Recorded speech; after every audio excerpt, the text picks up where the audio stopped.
Welcome to Daily Scripture Reading. I do not own the rights to this music. First Chronicles chapter 14. This is the Amplified Version. David's family enlarged. Now Hiram, king of Tyre, sent messengers to David with cedar timbers, masons and carpenters, to build a palace for him.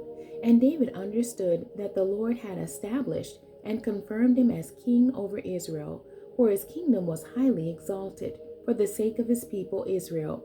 Then David took more wives at Jerusalem, and he became the father of more sons and daughters. Now these are the names of the children born to him in Jerusalem: Shemua, Shobab, Nathan, Solomon, Ibhar, Elishua, Elpelet, Noga, Nepheg, Japhia, Elishama, Beliada, and Eliphalet. Philistines defeated.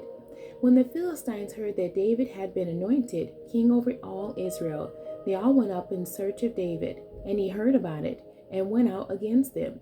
Now the Philistines had come and made a raid in the valley of Rephaim.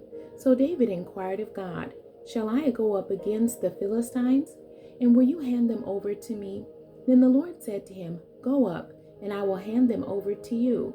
So Israel came up to Baal Perazim, and David defeated the Philistines there. Then David said, "God has broken through my enemies by my hand, like the breakthrough of waters." Therefore they named that place Baal Perazim. The Philistines abandoned their gods, idols there. So David gave a command, and they were burned in a fire, as the law of Moses required.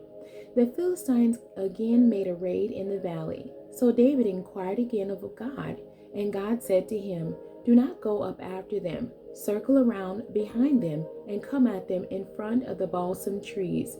It shall be when you hear the sound of marching in the tops of the balsam trees, then you shall go out to battle. For God has gone out before you to strike the Philistine army." So David did just as God had commanded him, and they struck down the army of the Philistines from Gibeon as far as Gezer. Then David's fame spread into all the lands, and the Lord caused all nations to fear him. The end. God bless you, and thank you for joining me today.